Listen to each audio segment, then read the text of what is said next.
നിഷാദ്, ഇതിൽ തുടക്കം മുതൽക്ക് തന്നെ മാത്യു കുളനാടന്റെ ചില വാദങ്ങളിൽ അതൃപ്തി പ്രകടിപ്പിച്ചിരുന്നു കോടതി. അതായത് അതിന്റെ ആദ്യത്തെ കാര്യമെന്ന് പറയുന്നത് ഈ ഹർജിയിൽ വിജിലൻസ് കേസെടുക്കണം, അല്ലെങ്കിൽ തന്റെ പരാതിയിൽ കേസെടുക്കണമെന്നുള്ളതായിരുന്നു മാത്യു കുളനാടന്റെ ആവശ്യം. പക്ഷേ ആ ആവശ്യം വിജിലൻസ് കോടതി നിരാകരിക്കും എന്നുള്ളൊരു ഘട്ടം എത്തിക്കഴിഞ്ഞപ്പോൾ മാത്യു കുളനാടൻ തന്റെ നിലപാട് മാറ്റുകയും കോടതി മേൽനോട്ടത്തിൽ അന്വേഷണം വേണമെന്നുള്ളൊരു ആവശ്യം ഉന്നയിക്കുകയും ചെയ്തു. കോടതി അന്ന് പറഞ്ഞത് ഏതെങ്കിലും ഒരു നിലപാടിൽ ഉറച്ചു നിൽക്കണം എന്നുള്ളൊരു കാര്യമായിരുന്നു. അന്ന് മുതൽക്ക് ഇങ്ങോട്ട് തെളിവുകൾ പിന്നീട് ചോദിക്കുന്നു. ആ തെളിവുകൾ ആദ്യം സമർപ്പിക്കുന്നില്ല, പിന്നീട് വീണ്ടും തെളിവുകൾ സമർപ്പിക്കുന്ന ഒരു ഘട്ടം എത്തുന്നു. അതായത് വിധി പറയുന്ന ദിവസമാണ് കഴിഞ്ഞ തവണ കോടതി കേസ് പരിഗണിക്കുന്ന സമയത്ത് മാത്യു കുളനാടൻ ചില തെളിവുകളായി സമർപ്പിക്കുന്നത്. അതായത് മുഖ്യമന്ത്രിയുടെയും മകളുടെയും പങ്ക് തെളിയിക്കുന്ന രേഖകൾ എന്നുള്ളതായിരുന്നു മാത്യു കുളനാടന്റെ അവകാശവാദം. അത്തരത്തിൽ 5 രേഖകളാണ് മാത്യു സമർപ്പിച്ചത്. പക്ഷേ 5 രേഖകളിലും കഴമ്പില്ല എന്നുള്ളതാണ് ഇന്ന് കോടതി കണ്ടെത്തിയിരിക്കുന്നത്.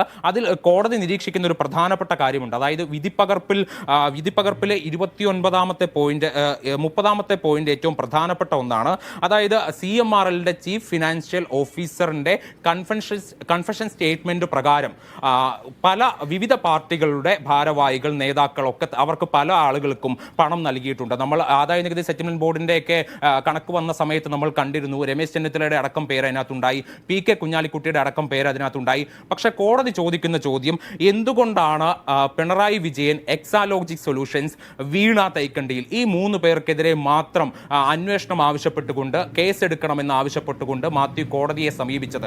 അങ്ങനെയാണെങ്കിൽ ഈ പണം നൽകിയതിൽ എന്തെങ്കിലും തരത്തിലുള്ള അഴിമതി നടന്നിട്ടുണ്ട് എന്നുണ്ടെങ്കിൽ എല്ലാവർക്കുമെതിരെ കേസെടുക്കണം എന്നുള്ള ആവശ്യം ഉന്നയിക്കണ്ടേ? പക്ഷേ 3 പേരുടെ പേര് മാത്രമാണ് മാത്യു ഉന്നയിച്ചത്. ഇത് കോടതി വളരെ കൃത്യമായി വിധിപ്പകർപ്പിൽ ചോദിക്കുന്നുണ്ട്. അതായത് കോടതി അതിൻ്റെ കൂടെ പറയുന്ന ഒരു വളരെ പ്രധാനപ്പെട്ട വാചകം കൂടി പറയേണ്ടതുണ്ട്. അതായത് ഇത് രാഷ്ട്രീയ പ്രേരിതമാണ് എന്നുള്ള ഒരു വാദമുണ്ട്. ആ വാദത്തെ ശക്തിപ്പെടുത്തുന്നതാണ് മാത്യു കുളനാടന്റെ ഈ നടപടി എന്നുള്ളതാണ് പ്രധാനമായി കോടതി ചൂണ്ടിക്കാണിക്കുന്ന ഒരു കാര്യം. ഒപ്പം തന്നെ മാത്യു ഉന്നയിച്ച മറ്റു പ്രധാനപ്പെട്ട വാദങ്ങൾ എന്ന് പറയുന്നത് ഈ ഹർജി CMRL നൽകിയിട്ടുള്ള പണത്തെക്കുറിച്ച്, CMRL നൽകിയ പണവുമായി ബന്ധപ്പെട്ട കാര്യങ്ങളായിരുന്നു. അതായത് അതിൽ ഒരു തരത്തിലുള്ള തെളിവുകളും ഇതുവരെ മാത്യുവിന് സമർപ്പിക്കാൻ കഴിഞ്ഞിട്ടില്ല എന്നുള്ളതാണ് കോടതിയുടെ നിരീക്ഷണം. അതായത് 5 രേഖകളാണ് മാത്യു സമർപ്പിച്ചിരിക്കുന്നത്.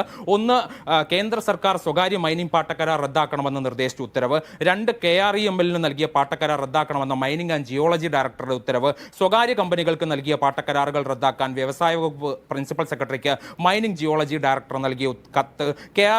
KREML മുഖ്യമന്ത്രിക്ക് നൽകിയ അപേക്ഷ. ഭൂമിയിൽ ടൂറിസം പദ്ധതി നടപ്പിലാക്കാൻ അനുമതി നൽകണമെന്ന് ആവശ്യപ്പെട്ട് കമ്പനി നൽകിയ അപേക്ഷ. ഈ 5 രേഖകൾ തൻ്റെ കയ്യിലുള്ള ഈ 5 രേഖകൾ മുഖ്യമന്ത്രിയുടെയും മകളുടെയും ഇത്തരത്തിലുള്ള അഴിമതി തുറന്നു കാണിക്കുന്നതാണ് എന്ന് പറഞ്ഞുകൊണ്ട് കഴിഞ്ഞ ദിവസം മാത്യു കുളനാടൻ വാർത്താ സമ്മേളനവും നടത്തി. അന്നേ ദിവസം തന്നെ കോടതിയിൽ ഈ രേഖകൾ സമർപ്പിക്കുകയും ചെയ്തു. എന്നാൽ ആ രേഖകളിനകത്ത് ഒരു കഴമ്പുമില്ല. ഇത് ആരോപണങ്ങൾ മാത്രമാണ്, സമർപ്പിച്ചിട്ടുള്ളവ തെളിവുകളല്ല എന്നുള്ളതാണ് കോടതി നടത്തിയിട്ടുള്ള ഒരു നിരീക്ഷണം. അതായത് പ്രധാനമായിട്ടും CMRLന് ഇൽമനൈറ്റ് നൽകിയതുമായി ബന്ധപ്പെട്ടിട്ടുള്ള ആരോപണമായിരുന്നു മാത്യു ഉന്നയിച്ചത്. അതിൻ്റെ തെളിവുകളാണ് ഇതെന്നൊക്കെയാണ് മാത്യു വാദിച്ചത്. പക്ഷേ അതിൽ അഴിമതി നടന്നിട്ടില്ല. CMRLന് ഇൽമനൈറ്റ് നൽകിയതിൽ അഴിമതി നടന്നിട്ടില്ല എന്നുള്ളതാണ് കോടതി നിരീക്ഷണത്തിൽ പറയുന്നത്. അതായത് ഇൽമനൈറ്റ് സൗജന്യമായി കൊടുത്തു എന്നുള്ള ആരോപണം മാത്യുവിൻ്റെ ഹർജിയിലില്ല.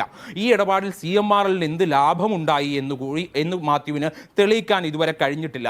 ആകെ മാത്യു സമർപ്പിച്ചത് ഇതുമായി ബന്ധപ്പെട്ട ഇൽമനൈറ്റ് കൊടുക്കുന്നതുമായി ബന്ധപ്പെട്ട E-way ബില്ല് മാത്രമാണ്. പക്ഷേ E-way ബില്ല് തെളിവായി സ്വീകരിക്കാൻ കഴിയില്ല എന്നുള്ളതാണ് കോടതി പറയുന്ന ഒരു കാര്യം. മാത്യു ആകെ E-way ബില്ലുകൾ മാത്രമാണ് തെളിവെന്നുള്ള രൂപത്തിൽ സമർപ്പിച്ചിരിക്കുന്നത് എന്നുള്ളതാണ് കോടതിയുടെ ഒരു നിരീക്ഷണം. ഒപ്പം തന്നെ KREMLന് മിച്ചഭൂമി ഇളവ് കൊടുത്തിട്ടില്ലെന്നും കോടതി പറയുന്നുണ്ട്. അതായത് വിജിലൻസ് ചില റവന്യൂ വകുപ്പിന്റെ രേഖകൾ കോടതിയിൽ സമർപ്പിച്ചിരുന്നു. ആ രേഖകൾ പരിശോധിച്ച ശേഷമാണ് KREMLന് മിച്ചഭൂമി ഇളവ് കൊടുത്തിട്ടില്ല എന്നുള്ള നിരീക്ഷണത്തിലേക്ക്, അല്ലെങ്കിൽ കണ്ടെത്തലിലേക്ക് എത്തിയത്. മാത്യുവിന്റെ ഒരു പ്രധാന ആരോപണം അതായിരുന്നു, ഈ മിച്ചഭൂമി ഇളവിനെ സംബന്ധിച്ച്. അതുമായി ബന്ധപ്പെട്ട് റവന്യൂ വകുപ്പിൽ എത്തിയിട്ടുള്ള ശശിധരൻ കർത്തയുടെ അപേക്ഷ പുനഃപരിശോധിക്കാൻ വേണ്ടി മുഖ്യമന്ത്രി ഇടപെട്ടു എന്നുള്ളതായിരുന്നു മാത്യു ഉന്നയിച്ച ആരോപണം. പക്ഷെ അങ്ങനെ മുഖ്യമന്ത്രി ഇടപെട്ടതിന്റെ ഒരു മിനിറ്റ്സ് ഒക്കെ ആ കാലത്ത് മാത്യു പുറത്തുവിട്ടിരുന്നു. പക്ഷെ കോടതിയിൽ സമർപ്പിച്ചിട്ടുള്ള വിജിലൻസിന്റെ രേഖകൾ കോടതി പരിശോധിച്ചു. ആ പരിശോധിച്ച രേഖകളുടെ അടിസ്ഥാനത്തിൽ കണ്ടെത്തിയിരിക്കുന്നത് മിച്ചഭൂമി ഭൂമി ഇളവ് കൊടുത്തിട്ടില്ല എന്നുള്ളതാണ്. പിന്നെ എങ്ങനെയാണ് ഇതിൽ അഴിമതി നടന്നിട്ടുള്ളത്, എങ്ങനെയാണ് KREML അല്ലെങ്കിൽ CMRL എന്നീ കമ്പനികൾക്ക് ഇത്തരത്തിൽ വഴിവിട്ട സഹായം മുഖ്യമന്ത്രി ചെയ്തു കൊടുത്തു എന്ന് പറയുന്നത്? ഇത്തരത്തിലുള്ള ചോദ്യങ്ങളാണ് പ്രധാനമായിട്ടും കോടതി ചോദിക്കുന്നത്. ഒപ്പം തന്നെ രാഷ്ട്രീയ പ്രേരിതമാണെന്നുള്ള വാദം ശക്തിപ്പെടുത്തുന്ന തരത്തിലുള്ള ചോദ്യങ്ങളും ഈ ഉത്തരവിൽ പ്രധാനമായിട്ടും പറയുന്നുണ്ട്. അതാണ് ഈ ഹർജിയെ അടിമുടി കോടതി തള്ളിക്കളയുകയാണ് എന്ന് വേണം പറയേണ്ടി വരുന്നത്. കാരണം ആ തുടക്കം മുതൽ കോടതി ഇതേ നിരീക്ഷണത്തിൽ തന്നെയാണ് നിന്നത് എന്നുള്ളതാണ് ഇതിനകത്ത് എടുത്തു പറയേണ്ടത് കാര്യം. പലവട്ടം തെളിവുകൾ ഉണ്ടോ എന്നുള്ളത് ചോദിക്കുന്നു, പലതവണ സമയം കൊടുക്കുന്നു, പക്ഷെ ആ സമയത്തൊന്നും മാത്യുവിന് തെളിവുകൾ ഹാജരാക്കാൻ സാധിക്കില്ല. മൈനിങ് ലീസ് അനുമതി റദ്ദാക്കാൻ സർക്കാർ 4 വർഷം കാത്തിരുന്നുവെന്ന ആരോപണം മാത്യു കുഴൽനാടൻ ഉയർത്തിയിരുന്നല്ലോ. അതായത് കേന്ദ്ര സർക്കാർ 2019 കൊണ്ടുവന്ന ചട്ട ഭേദഗതി അനുസരിച്ച് കേരളത്തിലും മൈനിങ് ലീസ് സ്വകാര്യ മേഖലയിൽ റദ്ദാക്കണം. പക്ഷെ അത് ചെയ്യാതെ കാത്തുവെച്ചത് ഇവർക്കുള്ള സഹായത്തിന്റെ ഭാഗമാണെന്ന് ആരോപണം ഉയർത്തിയല്ലോ. അതിന് കോടതി എന്താണ് കണ്ടെത്തുന്ന വിശദീകരണം?